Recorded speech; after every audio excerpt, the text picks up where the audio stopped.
Halo Sobat Budaya, saat membayangkan Jogja, Malioboro hampir selalu menjadi hal pertama yang terpikirkan. Jalan ini nyaris tidak pernah sepi. Ada yang berburu oleh-oleh, naik becak, jalan santai, atau sekedar menikmati suasana.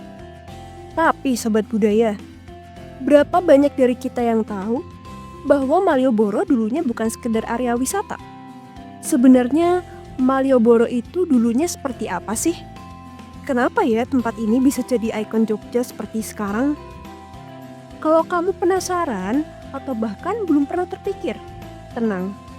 Hari ini kita akan menyusuri kisah Malioboro dari sisi yang jarang dibahas orang. Silahkan cari posisi paling nyaman, karena kali ini kita akan menyelami Malioboro bukan sebagai tempat wisata, tetapi sebagai ruas strategis dalam sejarah Indonesia, terutama pada masa awal kemerdekaan. Kita mundur sedikit ke 17 Agustus 1945. Indonesia baru saja memproklamasikan kemerdekaannya. Namun, belum genap setahun, tentara Belanda datang bersama sekutu melalui organisasi bernama NICA atau Netherlands Indies Civil Administration. Tujuan mereka jelas, yaitu merebut kembali Indonesia. Situasi di Jakarta pun makin memanas. Banyak serangan terjadi. Bahkan Bung Karno sempat mengalami percobaan pembunuhan. Bayangkan, negara baru berdiri tapi ibu kotanya sudah tidak aman. Di tengah kondisi genting itu, muncul usulan penting dari Yogyakarta, lebih tepatnya dari Sri Sultan Hamengkubuwono ke-9 agar pusat pemerintahan dipindahkan ke Jogja. Akhirnya, pada 4 Januari 1946, Soekarno, Hatta, dan para tokoh bangsa berangkat ke Yogyakarta menggunakan kereta api. Mereka tiba di stasiun Tugu pada pagi hari, disambut oleh Sri Sultan Hamengkubuwono ke-9 dan Sri Paduka Pakualam ke-8. Kalau Sobat Budaya pernah melintasi stasiun Tugu, coba bayangkan suasana saat itu. Tempat yang kini penuh wisatawan, dulunya menjadi titik awal strategi besar mempertahankan kemerdekaan. Sejak tahun itu, perjuangan Republik Indonesia dipusatkan di Yogyakarta, dan Malioboro menjadi jalur vital yang menghubungkan stasiun Tugu, Gedung Agung, Keraton Yogyakarta, hingga berbagai titik penting lainnya. Namun, ketenangan itu tidak berlangsung lama. Belanda semakin agresif, dan puncaknya terjadi pada 19 Desember 1948. Tentara Belanda memasuki Yogyakarta melalui Jalan Malioboro. Mereka bergerak menuju Gedung Agung, di mana Presiden Soekarno, Muhammad Hatta, dan para menteri baru saja menyelesaikan sidang darurat. Di tempat itulah para pemimpin bangsa ditangkap, lalu dibawa ke Maguwo dan diasingkan ke Bangka. Sejak saat itu, Yogyakarta resmi diduduki Belanda.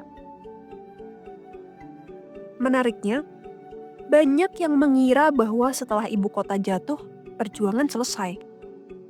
Namun ternyata tidak. Justru dari Jogja inilah perlawanan semakin terorganisasi.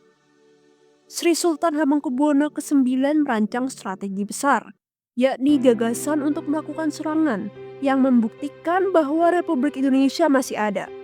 Tokoh-tokoh penting seperti Jenderal Sudirman, Kolonel Bambang Sugeng, dan Letkol Soeharto pun ikut merencanakan serangan ini.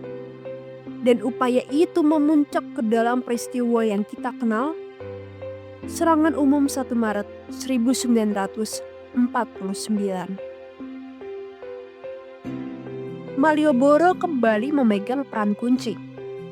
Di sepanjang jalan ini terdapat 2 lokasi strategis, Benteng Vredenburg sebagai markas Belanda dan Hotel Tugu sebagai tempat tinggal Van Langen, pemimpin pasukan Belanda saat itu. Serangan dimulai setelah sirine gaok berbunyi pukul 6 pagi. Sirine yang kini masih bisa Sobat Budaya lihat di selatan Pasar Beringharjo. Begitu sirine berhenti, pasukan TNI langsung bergerak. Pertempuran pecah di berbagai titik, termasuk di Malioboro. Hasilnya, TNI berhasil menguasai Yogyakarta selama kurang lebih 6 jam. Mungkin terdengar sebentar, tetapi 6 jam itu mampu mengguncang dunia. Belanda sebelumnya mengklaim PBB bahwa Republik Indonesia sudah tidak ada. Namun, serangan umum 1 Maret membuktikan sebaliknya.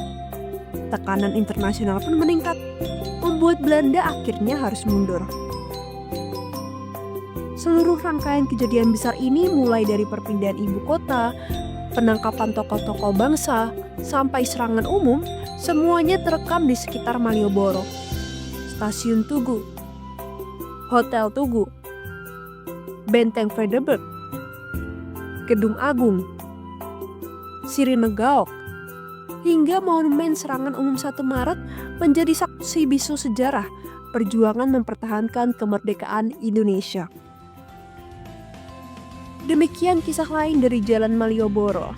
Jadi, Sobat Budaya, lain kali kalau kamu berjalan di Malioboro, coba sempatkanlah menoleh sebentar ke kanan dan ke kiri.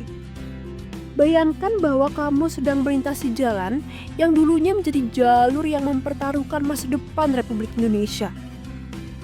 Malioboro bukan hanya pusat wisata, ia adalah ruang sejarah, perjuangan, dan pengingat bahwa kemerdekaan ini diperoleh dengan keberanian yang luar biasa. Terima kasih sudah menonton. Kalau kamu mempunyai pertanyaan lain seputar Malioboro, silahkan tuliskan di kolom komentar ya Sobat Budaya. Sampai bertemu lagi di cerita berikutnya. Salam budaya, lestari budayaku.